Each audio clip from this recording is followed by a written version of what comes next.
Command and control and discipline bill 2023 पर विचार किए जाने का मैं प्रस्ताव करता हूं। इसी के साथ ही माननीय सभापति महोदय, मैं अपने कुछ विचार भी इस संबंध में व्यक्त करना चाहता हूं कि हमारे प्रधानमंत्री श्री नरेंद्र मोदी जी के नेतृत्व में सरकार लगातार नए नए रिफॉर्म्स के माध्यम से राष्ट्र को सशक्त बनाने की कोशिश कर रही है और सारा देश जानता है कि पिछले कुछ वर्षों में सरकार ने लगभग हर क्षेत्र में नई नई पहलें की हैं। पुराने अनेक कानूनों को जहां हमने समाप्त किया है, वहीं पर जहां जरूरत पड़ी है पुराने जो नियम और कानून रहे हैं, उन नियम और कानूनों में हमने संशोधन भी किया है।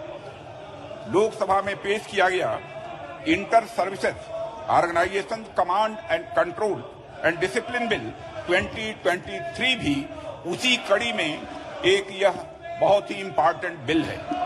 सभापति महोदय, यह बिल दो महत्वपूर्ण मकसदों को एक साथ पूरा करता है।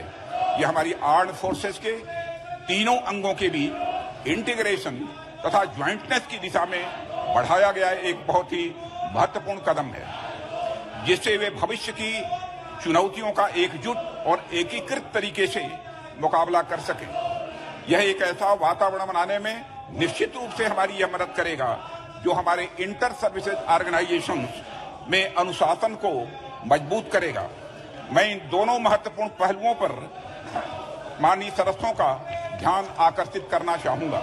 सभापति महोदय, यह सर्वविदित है, अनुशासन यह सेना की आत्मा होती है। यह उनके चरित्र और संकल्प को भी मजबूत करता है। यह आत्मविश्वास को बढ़ावा देने के साथ साथ एक यूनिट या इस्टेब्लिशमेंट के सैनिकों को एकजुट करने में भी मदद करता है। सभापति महोदय, इसलिए कभी किसी परिस्थिति में अनुशासनहीनता का कोई मामला सामने आता है तो उसके बारे में निर्णय जल्द से जल्द यह आवश्यक हो जाता है। Inter services organisation command control and discipline bill 2023 किसी इंटर सर्विसेज ऑर्गेनाइजेशन में डिसिप्लिन बनाए रखने के लिए त्वरित कार्रवाई किए जाने का एक प्राविधान करता है।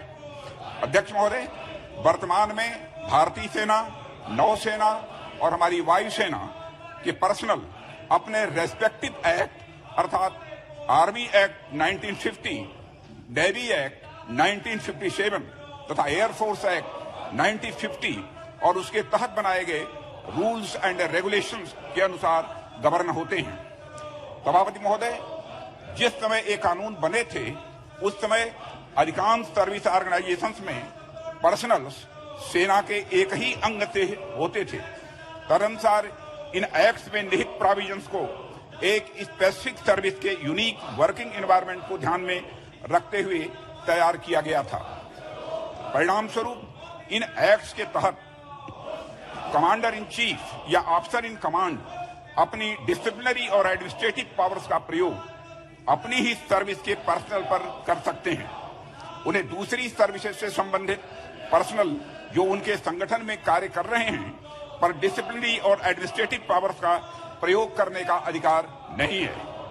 सभापति महोदय, इन प्रोविजंस के कारण एक विशेष स्थिति तब उत्पन्न होती है जब विभिन्न सर्विसेज के पर्सनल किसी इंसिडेंट में इन्वॉल्व होते हैं और उन पर डिसिप्लिनरी और एडमिनिस्ट्रेटिव एक्शन के लिए इंटर सर्विसेज ऑर्गेनाइजेशंस में कार्यरत पर्सनल को उनके पेरेंट सर्विस यूनिट्स में वापस भेजने की आवश्यकता पड़ जाती है। इसमें न केवल अधिक समय लगता है बल्कि पर्सनल की आवाजाही के कारण धन भी व्यय होता है और उनको न्याय मिलने में भी स्वाभाविक रूप से देर होती है। इसके अलावा सभापति महोदय, एक ही ऑफेंस के लिए अलग अलग जगहों की एजुकेटिंग अथॉरिटीज के अलग अलग निर्णय के कारण स्वाभाविक रूप से विसंगतियां भी पैदा होती हैं। इसलिए सभी इंटर सर्विस ऑर्गेनाइजेशंस के प्रमुखों के लिए उनके ऑर्गेनाइजेशंस में डिसिप्लिन को बनाए रखने के लिए और उनके कर्तव्यों के उचित निर्वहन के लिए एक इनेबलिंग एक्ट बनाने की आवश्यकता महसूस की गई है। तदनुसार आर्मी, नेवी और एयरफोर्स से इनपुट्स लेकर ministry of law and justice के परामर्श से inter services organisation command control and discipline bill 2023 को ड्राफ्ट करने के लिए एक कमेटी गठित की थी हम लोगों ने। संयुक्त रूप से या एकजुट होकर कार्य करने के लिए इंटीग्रेशन की यह आवश्यकता स्वाभाविक रूप से पड़ती है और ज्वाइंटनेस को प्रमोट करने के लिए जो भावना होनी चाहिए, मैं विश्वास के साथ कह सकता हूं, वह भावना इस बिल में निहित है।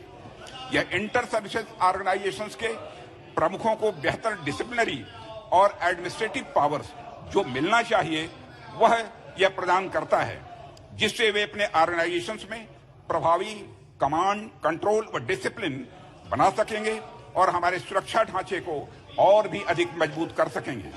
अध्यक्ष महोदय, मैं इस सदन को आश्वस्त करना चाहता हूं, सैन्य सुधारों की दिशा में यह बिल एक महत्वपूर्ण पड़ाव है और इस बिल में कोई अतिरिक्त वित्तीय प्रभाव नहीं पड़ने वाला है, यह भी इस सदन को मैं सूचित करना चाहता हूं।